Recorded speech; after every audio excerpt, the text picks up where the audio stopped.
Good when there's not controversy in sports because we don't have anything to talk about. So it's a non-controversial weekend. Okay. See you guys later. All right. We're going to start out. We're going to talk about college football, and the Final Four was picked today by the whatever this. I'm not lying to you. There's a guy on the committee that had him on TV yesterday. His first name was Boo. Yeah, he's the chairman, Boo Corrigan. He's the athletic director at North Carolina State, and he is the chairman of that committee. But it's 13 individuals, all of whom have some function with college football, and they're allegedly astute. Allegedly. But I did get a big laugh out of the TV experts when the announcement was made. Well, this is not a beauty contest. Balderdash. That's exactly what it is, and don't let anybody fool you. Florida State has every reason to be upset, and I noticed their coach, Mike Norvell, had this blistering and really criticism of the committee and of college football in general and so forth. What's the use of playing the games? And he has a point. But that's to make the chance to galvanize the team for their bowl game. He's a realist. He knows exactly what the situation is, and it's this, folks. You won't have the committee members talking about it. You won't have anybody from the NCAA is not really involved in this as such, but you won't have any of them talking about it. The elephant in the room is television. Oh, yeah. And it is money. And who's going to provide the money? Because the people who are spending sponsorships on this whole bowl series, that's how the bowl series came about, because of TV. It's a demand. Therefore, the amount that they're being charged for these games is enormous. They want the best matchups. And realistically, look, if you were to take, let's just assume now, the whole sports public, and it's not just football, but the vast majority of individuals in this country are casual sports fans. They're not hardcore sports fans. Millions and millions of casual sports fans. All right, you say, hey, Joe, over here. Michigan's playing. Oh yeah, who are they playing? They're playing Florida State. Oh, that's nice. Who's Florida State? Well, they're in Tallahassee. They're the Seminoles. They've had Deion Sanders went there. Oh, good. Now put it in another context. Hey, Michigan's playing. Oh, who are they playing? Alabama. Oh, Alabama? You mean where Bear Bryant was? Where Saban is now? Where they have all those champions? I hate them. Because Alabama has this visceral reaction from the public. You either love them or you hate them. And it's millions and millions. They'll watch that game. Come hell or high water, that game will be watched. A Florida State game, it's all based on money, and the sponsors know it.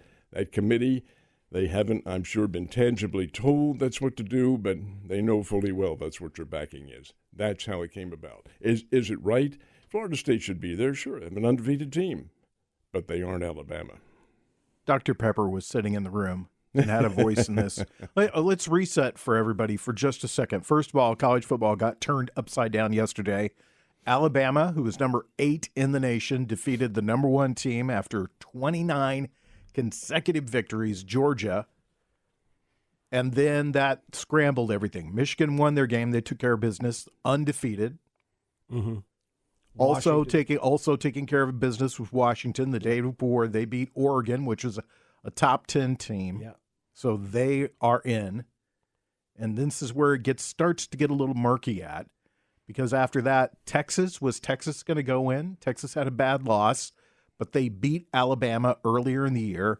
And then the other one was the ACC championship game where Florida State won. Now, Florida State had a stud quarterback that got hurt. Yep. Their second-string quarterback got hurt. Their third-string quarterback played yesterday. They struggled to win the game, but they did. They were undefeated. And we were talking just amongst ourselves yesterday via text that there was a possibility yesterday the SEC was going to be shut out of the national championship. Now, I was joking when I said that. There's no way. I thought there was even a possibility that Ohio State might figure a way into this, but that's the reset on all of this. And Florida is the odd man out today, Florida State. Mm-hmm. Alec, what'd you think?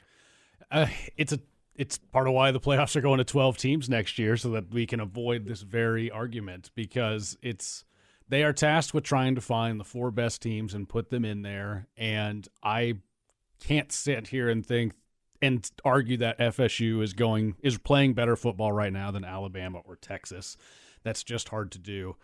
But, when a team runs the table and wins their conference, that also feels like it should count for something. But I'm not here to argue whether it's right or wrong, but I know that the SEC is not going to be left out of the college football playoff unless the SEC winner has 5 losses.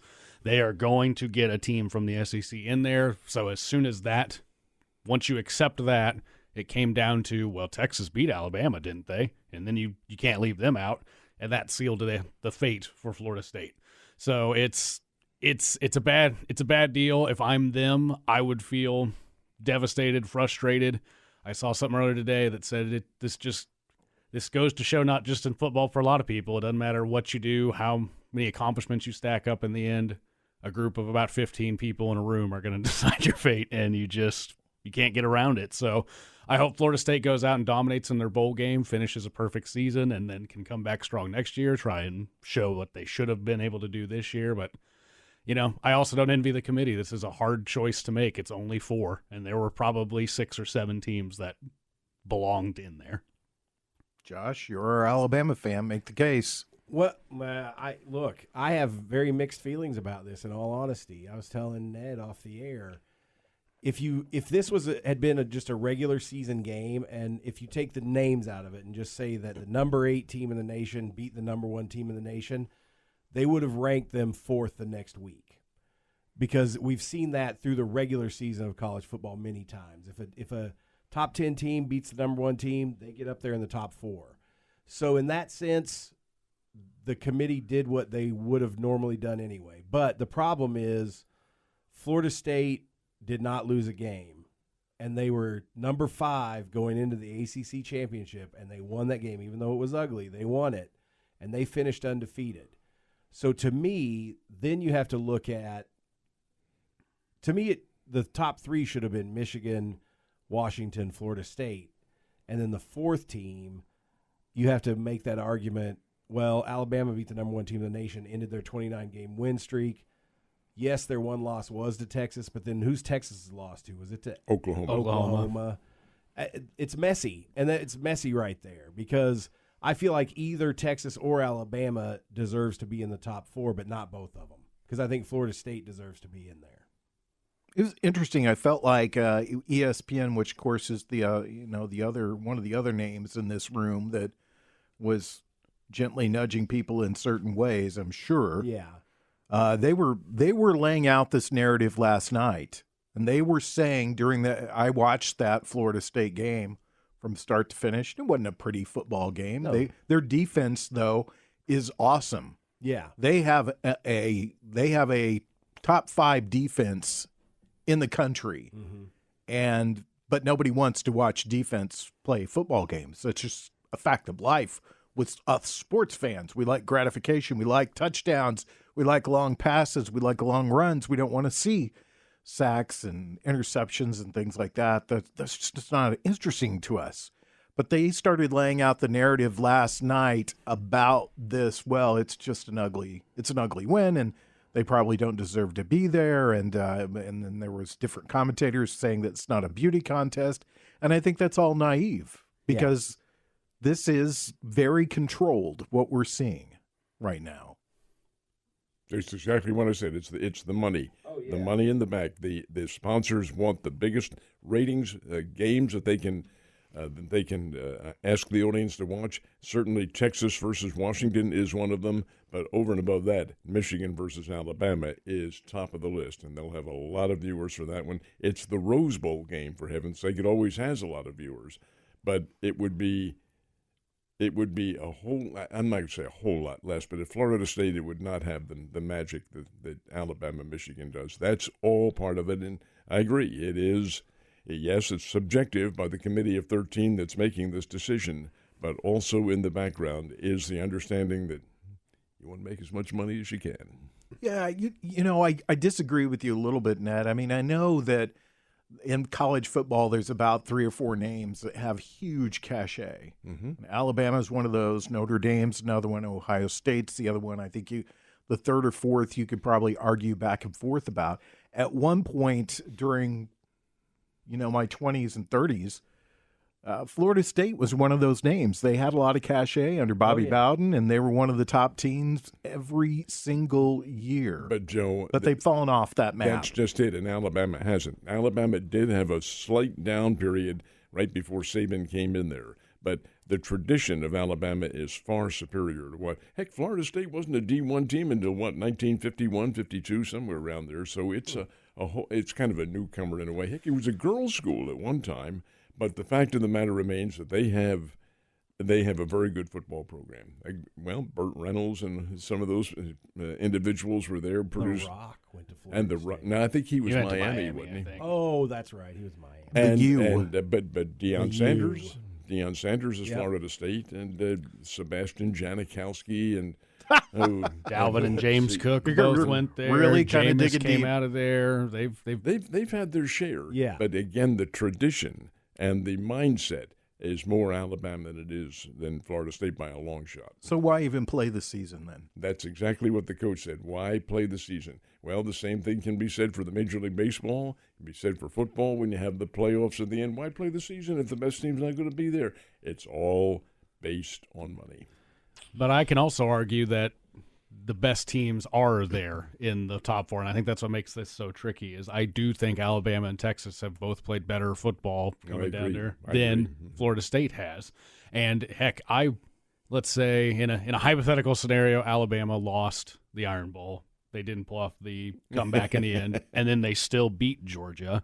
I think Georgia gets in ahead of Florida State with one loss, runner-up in the SEC, and then it would be Texas, Georgia, Washington, and Michigan. I think then there's just not a scenario where a one-loss SEC team isn't going to get put in there. It's an impossibility in a 4-team playoff. That is just how it was always going to be. Next year there will be 12, and we will be pounding the table for why the 13 seed was left out in the cold. But in the very least, teams like Florida State, who had the season they did, won't get left out anymore. Is it possible with a 12-team playoff that there are 5 to 6 SEC teams in there? Very much so. I agree. This year alone, you would have had Georgia, Bama, and Missouri. Ole Miss. Ole Miss, quite well, and then boom, there's 4 of your 12 from one conference right there. Well, next year the SEC is going to have Texas and Oklahoma. It will. It's all expanding, and the Big 12, which is not really going that far downhill with 4 new teams: Arizona, Arizona State, Colorado, and Utah all come in. They're all capable. It's just an interesting scenario, the way this whole system is working out now. Yeah. I will say this, I do like the Cotton Bowl matchup, though, Missouri-Ohio State. That'll be a nice little test for the Tigers. I think they can hold their own with the Buckeyes, but, heck, they used to play many years ago in the regular season, those teams. But Missouri and a lot of others have decided to play FCS teams and things like that on the lower part of their schedule. Still, that's going to be a very good football game for the Tigers. And I'll tell you, if everybody shows up, the Georgia-Florida State game, the Orange Bowl game, will be a very good contest. That's if everybody shows up. Yeah. Let me ask you this question, Alec and Josh. I'll start with you, Josh. Is if Florida State's stud quarterback doesn't get injured, are they in? I don't know that it would have made that much difference because they still won the games. They won 2 games without him. Yeah, let's say he was there and they won both those games like 35-10. That's what that would be the only thing that would make it different. I think is if they totally dominated those last 2 games, like won by 25 or 30 points. Then the argument is even more difficult because they're undefeated. They dominated. How could you keep them out? I mean, I don't know how they kept him out anyway, honestly. I honestly did not expect Alabama to make it in. I know you may be surprised by me saying that, but I was. Well, it's funny because, when I saw the news story about it, I texted everybody really quickly, and you had no response. Right. There was a lot of vitriol on the text chain. I saw that. But no response. What's going on, Josh? And you're like, something happened? Something? Yeah, Alabama's in the Final Four. I did that jokingly. What happened? But yeah, I mean, I don't know. This is exactly why they wanted a 12-team playoff. And this is exactly the argument that helps justify why they're going to a 12-team playoff. Of course. Because you really have 6 or 7 teams that could all be in the top 4. Because when you think about the ones that didn't make it, you've got Georgia, you've got Florida State, you've got, Oregon is Their only losses were to Washington. Yeah, they lost to Washington, who is number 2 in the nation. So yeah, this is the last gasp of the 4-team playoff where we get to argue about who should have made it and who didn't. And then next year, I feel like there should be no arguments whatsoever because 12 teams.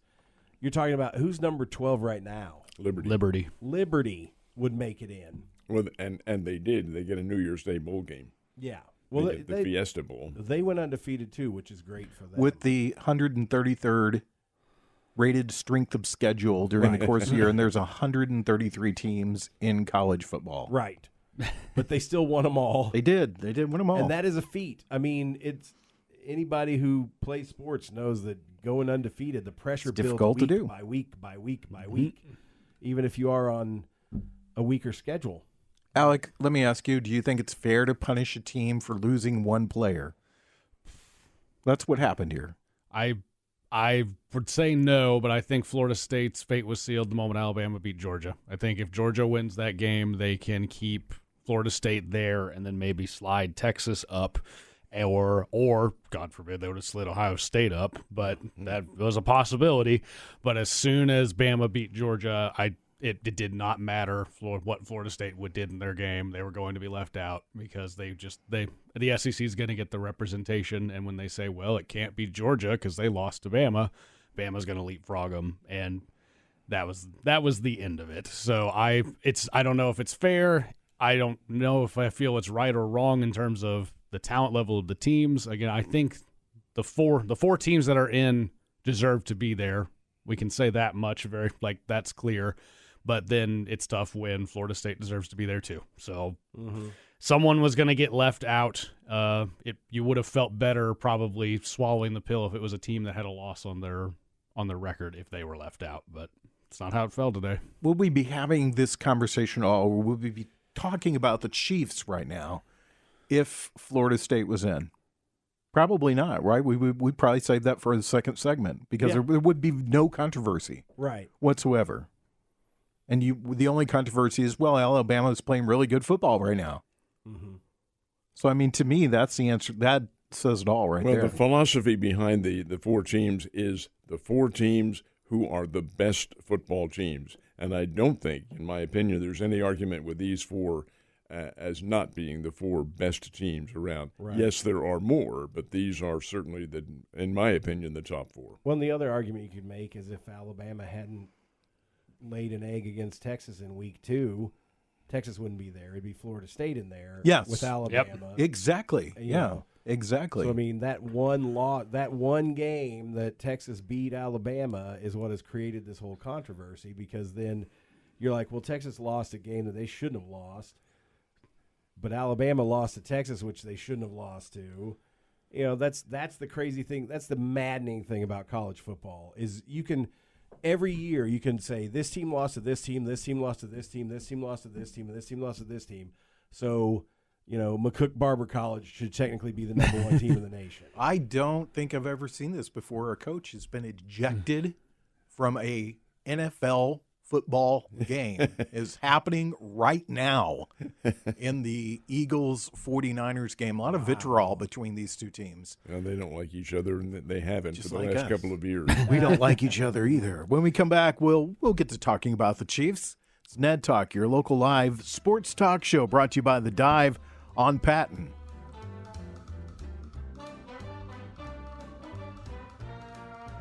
You're listening to Ned Talk on 104.7 The Cave, part of the Kansas City Chiefs radio network. Back to Ned Talk on 104.7 The Cave. A proud member of the Kansas City Chiefs radio network. There was a fight in Philly and a football game broke out during it. 49ers and Phillies playing Phillies, but 49ers and the Eagles playing right now. and it is getting quite chippy. I think we saw what happened there, a hard tackle on the sideline, and a coach and a player for the 49ers got into it, and there was some touching going on between those fellas. Looked like Travarius Ward was involved in that, too. Our old Chiefs teammate was there. Yeah.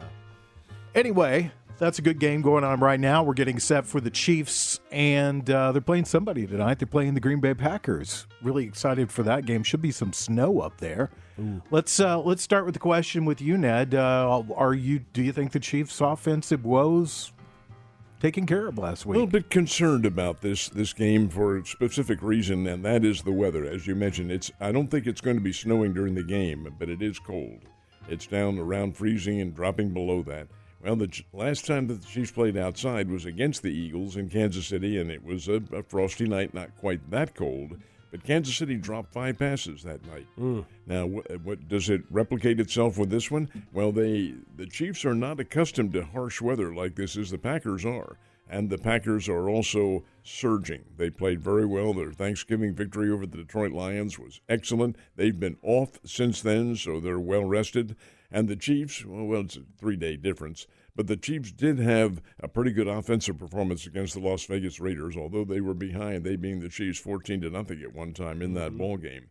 Nonetheless, I just think the Packers give Kansas City a tough time. I do think the Chiefs will win the game, but I'm not hugely confident of this one because of that very factor, the weather and the cold, and Kansas City not getting accustomed to it. Alec, what were your thoughts about the Chiefs-Raiders last week? You know, it looked a little alarming at first, going down 14-0. It seems like, okay, well, defense has held this team up so far. Defense is floundering. Offense looks like same old problems. Here we go again. Then a switch got flipped. And the big one, Rashee Rice had himself a very nice day, his best day as a pro, and that's going to be a key, I think, going forward is, one, patience with your running game. Let that continue to work for you, and Travis Kelce draws so much attention. If just one of these receivers can punish the single coverage they get, then it's going to open things up. And last week that was Rice, and you saw the outcome. They were able to put up what arguably was their best offensive performance of the season. It sure looked like KC of old. That being said, it was the Raiders. They have a history of bullying the Raiders. You want to see it continue, but it's not like they did this against a San Fran or a Philadelphia to pull the teams that are on the TV in here. But it looked good, and, you know, sometimes all you need is just one good step, and that's your building block, and they can keep building off it, and then try and find a little momentum going forward. Josh, you were among the most upset watching the first part of that game last week when the Chiefs looked miserable. Oh, they looked terrible. It looked like it was another terrible game for the Chiefs, that they were going to lose, not because they were the worst team, but just because they were playing bad. And then suddenly it clicked. They started running the ball, running it very effectively, and that set up the pass plays that they had success with. And that's the criticism that I've had of their offense all year. You've got Isaiah Pacheco. He averages 5 or 6 yards a carry. Let the defense stop him before you stop him.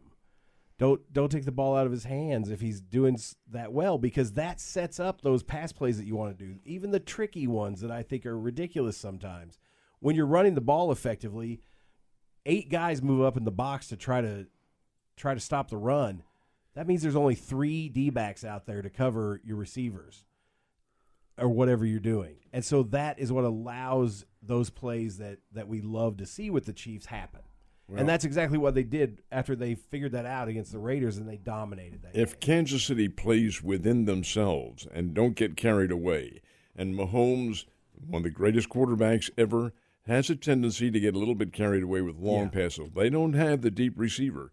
If he stays with the short game, the dinks and the dunks across the middle, and augments that with the running game, they're tough to stop. Yeah. They're a machine when they do that. One of my comments last week during the game was, could you imagine the Raiders or the Chiefs if they had the Raiders' Devontae Adams, if they just had him, that one piece? Well, yeah. What a difference that would be for the Chiefs right now. They would probably be, no doubt, the best team in the NFL. Yeah, I agree, because that is the piece that's missing from their offense, is having that receiver that takes all the pressure off Kelce. So you got to choose. Are you going to double team Kelsey? Or are you going to double team the other guy that's really good? You know, they can single cover all these other receivers, and then they can double team Kelsey, and that's what puts them in that situation. First 2 drives last week, Alec, bang, bang, Raiders score, and then after that, 3 points the rest of the game. The Chiefs' defense stepped up once again and looked really, really good. And I think we've seen it enough times. We just have to expect that. That's what this defense is. It's officially December. We know what football teams are at this point. There's no more like, oh, they're pretenders. They're punching above their weight class. They're down but not out. It's like at this point we have a pretty good idea of what a team is, and this defense has put together enough strong performances that should just be the standard. Allowing 14 points in the first quarter is the anomaly. 3 points the rest of the way, that's more the expectation. So I don't expect that to ever go away, and I think they can continue to lean on that as they try and find some sort of rhythm on the offense. As good as it's been, they still just need to establish some kind of set routine with it. And maybe it's these receivers coming open. You know, you say if they just had a Devontae, the problem is they keep winning without him, and then it's hard to get yourself in position to draft what looks like a surefire guy. I know you can find them everywhere, but this year's class, Marvin Harrison Jr. is a name that's going to get called within the first 4 picks of this draft, and Kansas City is not going to be able to get a guy like that on the roster because they continue to win. You'd rather be winning. Let's get that out. Yeah, let's put that out there. But they're going to have to continue to try and home grow a weapon to complement Travis Kelce, and maybe they've got one with Rice is coming on. You know, we want to see Sky Moore do better. MVS has been up and down, mostly down. So they're just going to have to keep working with the guys they got, and you got to give some of them time. You know, this is a hard game to acclimate to. You can't expect everyone to come in and be like Justin Jefferson or Jamar Chase where they're setting record numbers as rookies. But, you know, keep working with them, be patient with them, keep giving their chances, and let them show they can carry a piece of this offense. Still pretty chippy in that game in Philly right now as the Eagles and the 49ers are being separated once again. Ned, your thoughts? I mean, what are the Chiefs? Have they resolved their problems, or was it just they played a bad team? Well, they did play a bad team. The Raiders are simply not the Raiders of the past. I think a lot of it depends on what Kansas City does in their next several games. Green Bay tonight and the Buffalo Bills next week. Hey, the Bills haven't had a good year at all, but when they play the Chiefs. Same with the Cincinnati Bengals. They'll come in loaded. Kansas City has that target on their back, and every team wants to knock them off. Yep. But again, if Kansas City is able to be consistent through all these games, yes, I think they will have solved their circumstances. And again, as I've said earlier, if they can play within the limits of what they have with their talent level, they can be awfully tough to stop. And I think they are the best team in the NFL. I would cast my lot for the Chiefs to be that. Record may not be the best, but they certainly have a diversified program if it's working in gear, and if all those cogs are meshing, then they're a very good football team. They've got a good part of the schedule coming up right now. They are playing teams that they should beat. Let's put it that way. They should beat these teams. There's one team in this mix that I'll predict right now they'll beat. That's New England. But if you look at all these teams, Green Bay's not the team that they once were. Granted, they're surging. Buffalo, not playing that well this season. Then they play New England. We've already seen the Raiders. They're playing the Bengals, which not the same team without Joe Burrow. And then the Chargers, who just suck. Okay, let's just say it right now. The Chargers are the Chargers, and they're not very good. Right. Well, they're 4-7 at the start of today's play, and no, that isn't very good. Incidentally, we might add, too, that the Patriots are so bad that they have registered a mark in NFL history, as have the Chiefs. The very first ever Monday night game flexed to a Sunday game. Wow. And that will change our starting time here, too, on the show. We will not be on that Monday. We'll be here on a Sunday once again for that one. When we come back, we'll talk a little Major League Baseball offseason or whatever else we can dig up to talk about. It's Ned Talk on 104.7 The K, brought to you by The Dive on Patton. You're listening to Ned Talk on 104.7 The Cave, part of the Kansas City Chiefs radio network. Back to Ned Talk on 104.7 The Cave. A proud member of the Kansas City Chiefs radio network. About 20 minutes away from the start of the Chiefs pregame show right here on 104.7 The Cave. So get set for that. Until then, you got us, and we're talking sports. And Ned reminded me as we went into the commercials that we have several high school football teams going on right now. Ned, bring us up to date on all that. Had 4 from Southwest Missouri who went for state championships, and 2 of them came away with the crowns. Seneca and Republic were unsuccessful, although both played very, very well. But the fact is that Lamar and Marionville did win. Marionville in Class 1, Lamar in Class 2. Now, Lamar is quite a ways west of here, not really in our listening area, but it is a Southwest Missouri team. Marionville unloaded on the team from North Platte, beat them 29-0, and that completes an undefeated season for the Comets, and a very, very nice set of Peyton Grubbs, their quarterback. Peyton Grubbs, the coach, is a former player on the last time Marionville won a state championship 20 years ago, and he had a very good football team. Their actual title game was Portageville in the semifinals, a 17-14 victory for Marionville. This one was 29-0, and most of Marionville's games have not been close. They're that dominant. So they're the Class 1 state champs, and in Class 2, 2 of the most storied Class 2 teams in Missouri, Lamar and St. Genevieve Valley, played, and it was St. Genevieve Valley had a 2-touchdown lead in the second half, and Lamar came back and caught them, forced an overtime, and won in overtime 35-28. That's pretty doggone good. Wow. And Lamar, here's Valley that has 15 state championships to their credit, and Lamar won their 7 in a row, and they won 2 since then. So this is number 9 for them. They're really, really, it's a great program down there. Republic, I was so proud of the Republic Tigers. They're up against a Colossus in Cardinal Ritter out of St. Louis. Gave Ritter a very good battle. Ritter won at 38-25 over Republic, so that gives Cardinal Ritter consecutive state championships, but in different classes. Last year they won Class 3. They got boosted up 2, and this year they win Class 5. That's how good they are. Big and very physical, but Republic stayed with them, gave them a good battle, and you can't be anything but proud of Southwest Missouri's teams because we're playing a whole lot better football. Good football around here. Happens on Fridays, happens on Saturdays, happens on Sundays.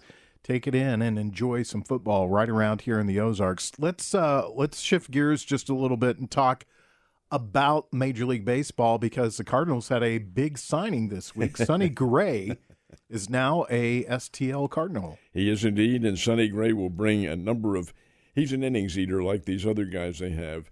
And Gibson and Lynn are both in that same category. None of them is young.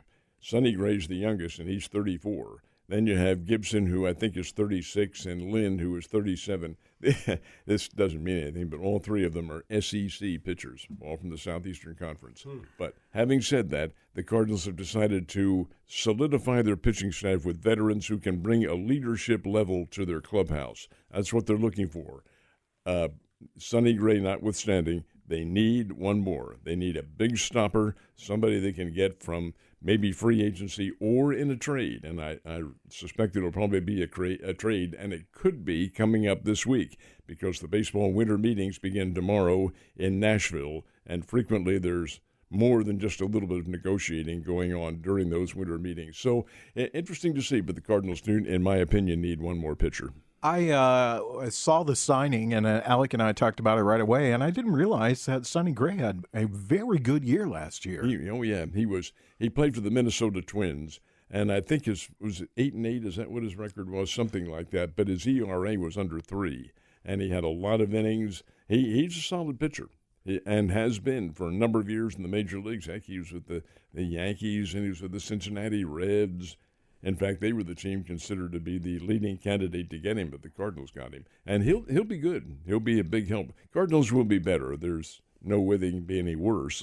20 games under 500. They'll be a better team, but to be a contender, in my opinion, they need that one stopper.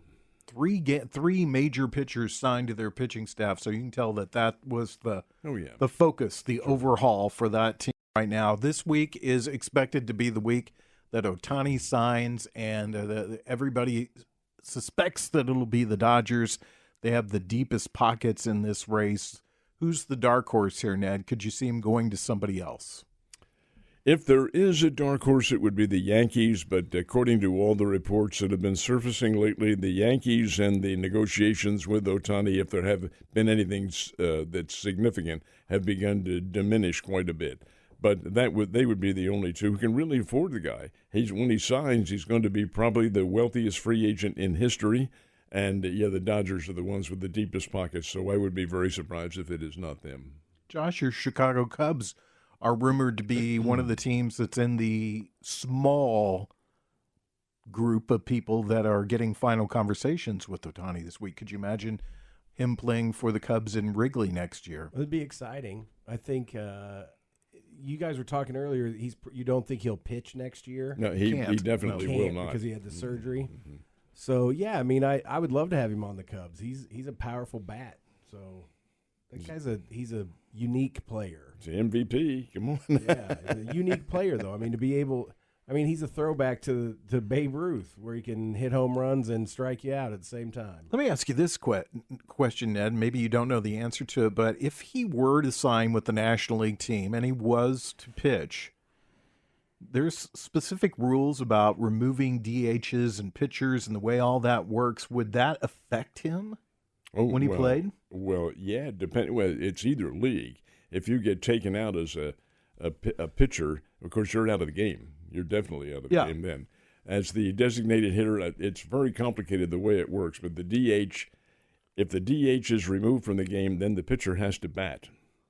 Now, it's usually late in the game when that's going to happen.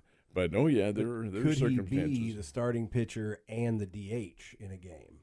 I doubt it very much. No, they would have to sacrifice the DH, but you're not losing anything. Yeah. Because he's such a good hitter. Right.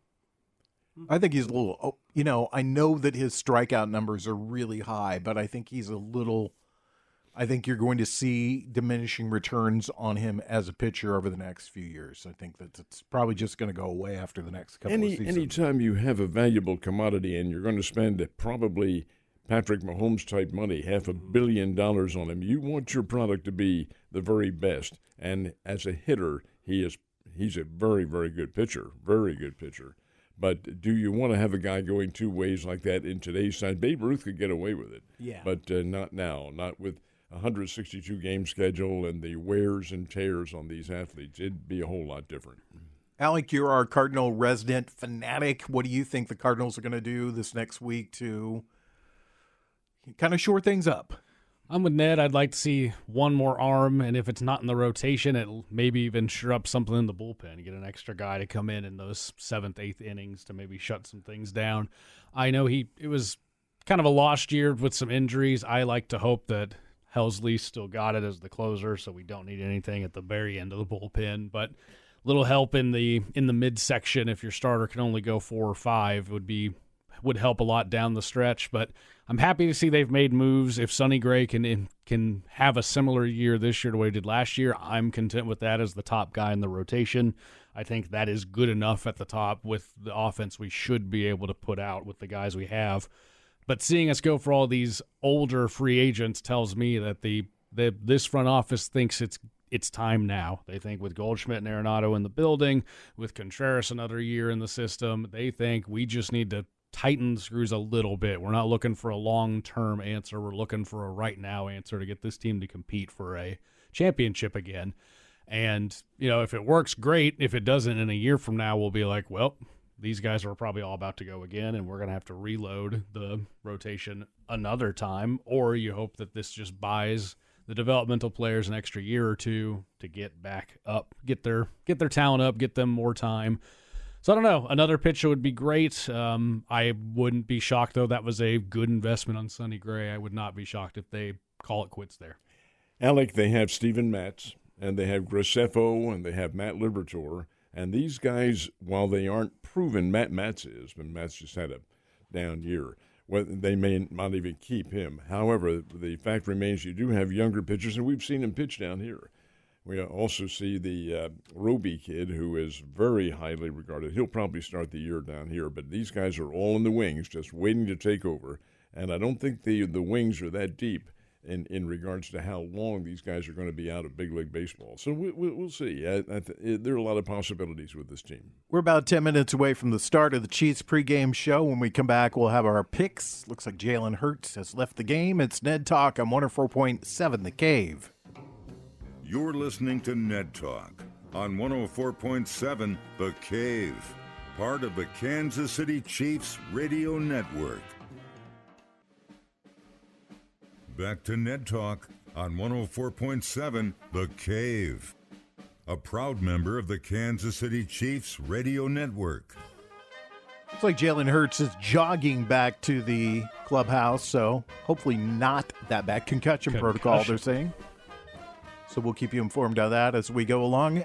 Got about 4 minutes to the start of the Chiefs pregame show, and we'll do our picks for tonight's game. We start with Ned, age before beauty. So, Ned, your pick in the game today. Age is definitely the factor here. As I said earlier, I don't really have concerns about the Chiefs winning this one, but I do have some doubts about how they play in frigid weather, and it will be. They're playing outside, of course, on the frozen tundra of Lambeau Field at Green Bay.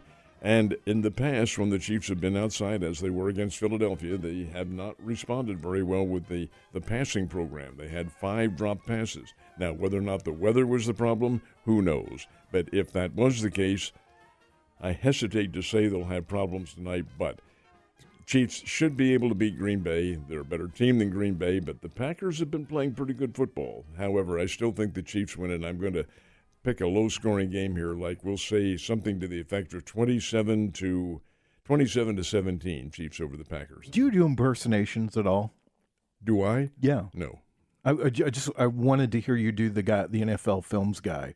Oh, The frozen tundra of Lambeau Field. He was, guys, I grew up watching him and meeting him, and Facenda had this massive voice. He was not a big sports fan. It was all scripted for him. Oh, wow. And so when I met him, he was only about 5'4", but oh my, could he ever articulate. And frozen tundra of Green Bay, Wisconsin, it resonated with everybody. And that's when the NFL Films was a very big deal. Mm-hmm. It isn't so much now, but it was back then. What's your pick in the game today, Alec? I do think Kansas City wins this one. I wouldn't be shocked if around halftime it's closer than the national audience would expect it to be. I do think Green Bay looked a lot better last week, but they've also, Jordan Love, their quarterback's had a bit of an up and down season. They're growing. They're young at a lot of positions that are important. So I think it's KC's too much for them tonight. I think it's going to be Kansas City. I like that 27 and Green Bay 13. Josh? I think the Chiefs will continue doing what they did in the Raiders game, and that'll have success. So I'm going to say they're going to win 24-10. I'm going 32-7. Ooh. Chiefs. I think Total dominance. I think they'll win this game easy. I hope they do, because I'm tired of these games where I'm frustrated with the Chiefs. Agreed. At least Jake's not here this week. Did you get the impression last week that Jake feels that the Chiefs owe him something? Yeah. Oh, yeah. Well, especially when he made the remark, I think it was Jake who made that remark about, I'm going outside and do something in the backyard. I can't watch any of this. This is when it was 14-0. Yeah, that was him. Exactly. We'll get set. It's getting ready to start just moments away. The Chiefs pregame show with Dan and Hughes, Mitch Holtis, Art Haynes, Dan Israel, and then the kickoff, 7:25 tonight. Stay right here on 104.7 The Cave. We'll see you guys next Sunday. We'll be right here doing our show, so make sure to join us. Ned Talk on 104.7 The Cave, brought to you by The Dive. I'm Patton.